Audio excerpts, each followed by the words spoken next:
جی ناظرین، بریک کے بعد آپ کو خوش آمدید کہتے ہیں۔ بلوچستان کے اراکین اسمبلی جام کمال صاحب کے خلاف ڈٹے ہوئے ہیں اور انہوں نے تحریک عدم اعتماد پیش کی ہے، لیکن سوال یہ ہے کہ کیا یہ تحریک عدم اعتماد کامیاب ہو پائے گی یا حکومت اور اس کے اتحادی جس طریقے سے وہ دعویٰ کر رہے ہیں کہ جام کمال صاحب ہی عہدے پہ برقرار رہیں گے اور یہ تحریک ناکام ہو جائے گی۔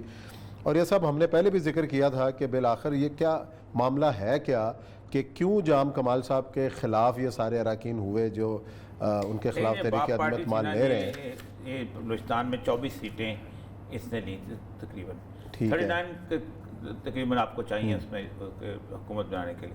پی ٹی آئی کو 7 ملی تھیں، عوامی نیشنل پارٹی کو 4 ملی تھیں، بلوچستان نیشنل پارٹی کو 3، ایچ ٹی پی جو ہے اس کو 2 اور جے ڈبلیو پی کی 1 سیٹ ملا کے یہ کچھ 41 کے قریب لوگ ان کے پاس حکومت میں شامل ہیں، حکومت میں شامل تھے، ابھی بھی ہیں، ابھی تک ہیں۔ اچھا، ایم ایم اے کے پاس 11 سیٹیں آئی تھیں، بلوچستان نیشنل پارٹی جو ہے اس کے پاس 10 سیٹیں، یہ مینگل گروپ والی، پختونخوا ملی عوامی پارٹی کے پاس 1، مسلم لیگ نون کے پاس 1 انڈیپینڈنٹ، یہ ٹوٹل 24 سیٹیں تھیں جو ان کے پاس آتی تھی۔ اب صورتحال اس وقت عثمان صاحب یہ ہے کہ باقی اتحادی تو اپنی جگہ قائم ہے، سوائے ایک پی ٹی آئی کا ایک آدمی ہے جس کو وزیر صحت تھا تو جام صاحب نے اس کو نکالا تھا، تو وہ پی ٹی آئی کا ایک بندہ اس طرف گیا ہے، باقی جو ہیں وہ قائم ہیں۔ لیکن جو باپ پارٹی ہے جو کہ نئی بنائی گئی تھی، خاص طور سے بلوچستان عوامی پارٹی جو ہے، یہ پارٹی جو ہے اس کے کچھ 13-14 ارکان جو ہیں، جس کو لیڈ قدوس بزنجو صاحب اور ظہور بلیدی صاحب وزیر اعلیٰ رہا ہے نا، اصل میں اس کے والد عبد المجید بزنجو جو ہیں یہ بیسیکلی خوددار کے ہیں، اچھا، خصوصاً یہ وڈ اور نال کے علاقے میں خاص طور پہ اس علاقے میں تھے، اوران خاص طور پہ، یہ پورا علاقہ انسرجنسی کا علاقہ ہے، تو اس کے اندر جو بندہ بھی ہوتا ہے اس کو بہت اہمیت دی گئی ہے، فیڈرل گورنمنٹ نے بھی دی، باقیوں نے بھی دی، اور اس کو تو ایک مینگل ہوتے تھے، آپ کو یاد ہوگا نصیر مینگل، وہ بھی اسی علاقے کے، کیونکہ وہاں پر اس علاقے کے اندر بزنجو صاحب ہیں اور یا تعالیٰ مینگل ہیں، صحیح ہے، اور وہ انہی کی پارٹی۔ اب ایک بزنجو صاحب تو وہ بھی چلے گئے، پھر ان کے بیٹے بھی چلے گئے، اب تعالیٰ مینگل بھی، اختر مینگل جو ہیں وہ وہاں پر وہ قومی اسمبلی میں، تو یہاں سے قدوس بزنجو کو پہلے انہوں نے وزیر اعلیٰ بنایا تھا، آپ کو یاد ہوگا، اور وہ وہاں پر بڑے مسکین سے جنگ سا لڑکا ہے، ہمارے زمانے میں بچہ سا ہوتا تھا اس وقت۔ جام صاحب وہ ہیں کہ جو ہمیشہ ٹرسٹڈ رہے ہیں، جام صاحب اس زمانے سے ٹرسٹڈ 1947 سے اسٹیبلشمنٹ کے بھی ٹرسٹڈ رہے ہیں، اور پاکستان کی جو مرکز کی طاقتیں ان کے بھی، کیونکہ جام صاحب وہ باعث تھے، ان کے جو دادا تھے جام میر غلام قادر، جس وقت یہ خان آف قلات کی ریاست جو تھی یہ شامل نہیں ہو رہی تھی، لیٹ ہو رہی تھی، تو خان آف قلات کی ریاست بیسیکلی 4 ریاستوں کا مجموعہ تھی، Jam of Lasbela, Nawab of Makran, Nawab of Kharan, اور اس کے ساتھ ساتھ قلات کے تھے 2، جھالاوان اور ساراوان۔ جھالاوان ساراوان میں بہت سارے چونکہ سردار تھے اس لیے وہ علیحدہ علیحدہ علاقے گنے جاتے تھے، باقی ریاستیں تھیں، تو جام صاحب نے سب سے پہلے قلات سے علیحدگی کا اعلان کیا تھا اور پاکستان سے شمولیت کا اعلان کیا تھا، اور جام غلام قادر اتنے پاکستان سے محبت کرتے تھے کہ پاکستان کا نام لیتے ان کی آنکھوں میں آنسو آ جایا کرتے تھے، اور وہ کہا کرتے تھے کہ جتنے بھی یہ بلوچ ہیں، اب ہوگا کیا، اب ہوگا یہ اپنی جگہ، دیکھیں اب یہ جتنے بھی لوگ بنائے ہیں نا، جتنے بھی لوگ ہیں، یہ ظہور بلیدی ہو گیا، یہ دوسرے تیسرے ہو گیا، یہ جو ہیں اس وقت بیسیکلی میوزیکل چیئر کھیل رہے ہیں۔ اچھا، ان میں ہر بندہ ایسا ہے جو کہتا ہے کہ اگر جام صاحب 1 سال کے لیے وزیر اعلیٰ ہے تو میں بھی بن جاؤں۔ اب اس میں جان جمالی بھی، اب تو خیر وہ پیچھے آ گیا، لیکن وہ جمالیوں میں سے ایک وہ بھی آخری چشم چراغ رہ گیا، تاج محمد جمالی بھی فوت ہو گئے اور ظفر اللہ جمالی بھی فوت ہو گئے، فائق پتہ نہیں کدھر ادھر ہے، لیکن دان جمالی اس وقت ہوا ہے، یہ فوج میں کیپٹن بھی رہا ہوا ہے، اچھا، تو اس سے وہاں سے چھوڑ چھاڑ کے وہ یہاں آیا تھا۔ باقی جو ہیں میں اب یہ دیکھ رہا تھا، ان میں سے سوائے اس کے کہ ظہور بلیدی ہے اور سردار محمد صالح بھوتانی، اب صالح بھوتانی جو ہے اسپیکر بھی رہے ہیں، یہ جام صاحب کے علاقے کا ہے، اور یہ واحد بندہ ہے جو ہمیشہ سے مقابلہ کرتے آئے ہیں، اس کا ایک صالح بھوتانی اس کا ایک بھائی ہوتا تھا۔ لیکن یہ جو کہا جاتا ہے کہ جی جو تبدیلی ہے وہ بلوچستان سے شروع ہوتی ہے، ماضی میں جو سیاست رہی ہے، کیا اب بھی تبدیلی نظر آ رہی ہے؟ اس کی وجہ یہ ہے کہ بلوچستان کے اندر ہمیشہ ایک پرو اسٹیبلشمنٹ گورنمنٹ لانے کی کوشش کی جاتی رہی ہے۔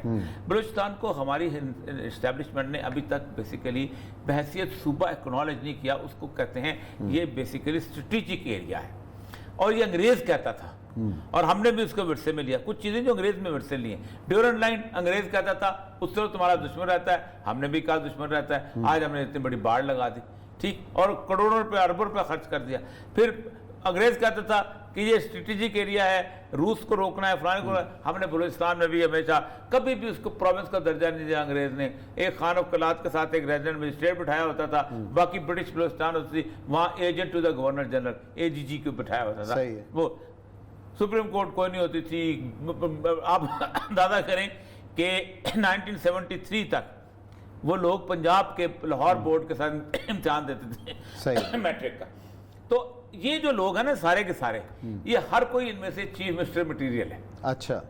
اور وہ کہتے ہیں اگر جام صاحب بن سکتا ہے تو پھر ہم کیوں نہیں بن سکتے. اب وہ قطب سنجوق پہ بھی آتا ہے، ظہور بریلوی کہتا ہے کہ میں چونکہ مکران کا ہوں تو مجھے وہاں سے آنا چاہیے. اسی طرح اور بھی چھوٹے چھوٹے ایسے لوگ ہیں کہ جو خواہش کرتے ہیں. خاص طور پہ وہ بھوتانی جو ہیں، صالح بھوتانی، وہ بزرگ ہیں، ان کی بڑی پرانی خواہش ہے کہ چونکہ میں، یہ بالکل ایسے ہی ہے جیسے گجرات میں نواب زادہ صاحب اور ذوالفقار کی آپس کی کشمکش تھی.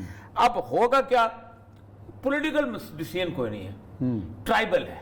اچھا. کمپلیٹلی ٹرائبل ہے. مولویوں کے جو MMA کے ووٹ ہیں 11، یہ سارے کے سارے موسٹلی پشتون ایریا کے ووٹ ہیں. اس کے ساتھ پشتونخوا ملی عوامی پارٹی کا ایک ووٹ ہے، یہ بھی پشتون ایریا کا ووٹ ہے. 12 ہو گئے.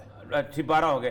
10 جو بلوچستان مینگل کے ووٹ ہیں، یہ زیادہ بھروئی ایریا کے ووٹ ہیں.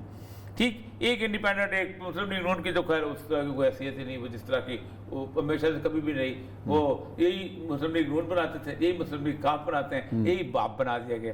تو اب یہ ہے کہ یہ جو لوگ ہیں، یہ جو بیٹھے ہوئے ہیں، یہ اصل میں چاہتے ہیں کہ کسی نہ کس طریقے سے جام صاحب جو ہے وہ اس کو چھوڑ. اب جام صاحب کو ابھی تک سر پہ ان پہ ہاتھ رکھا ہوا ہے، کچھ قوتوں نے کبھی نہیں آپ روکے.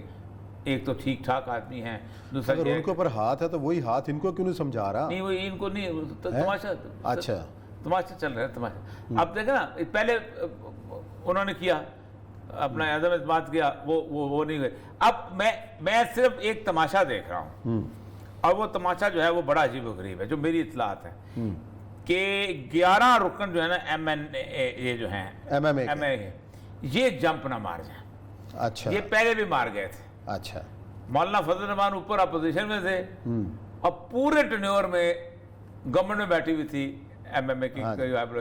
تو ابھی اطلاعات میری یہ ہیں کہ یہ جام صاحب کے ساتھ اگر جمپ مار گئے تو پھر وہ انہوں نے اسی طرح پہ کام کرنا شروع کر دینا. اور اگر یہ جمپ نہ مارے، اور یہ بہت بڑا، اور میں نے آپ سے پہلے کہا تھا کہ آفٹر طالبان ایک سافٹ کارنر جو ہے دینی قوتوں کے لیے بلڈ کیا جا رہا ہے کہ وہاں ایک ایسی گورنمنٹ ہو جائے جہاں تھوڑا سا دیندار طبقہ بھی ہو اور یہ بھی ہو وہ بھی ہو، تاکہ وہ جائے گا کوئی لوگ اٹھیں تو کہیں ہوتا ہے دیکھو علماء پہلے تو وہاں بیٹھے ہوئے ہیں، ایک عالم دین وزیر ہے، ایک عالم دین مشیر ہے، ایک عالم دین یہ ہے.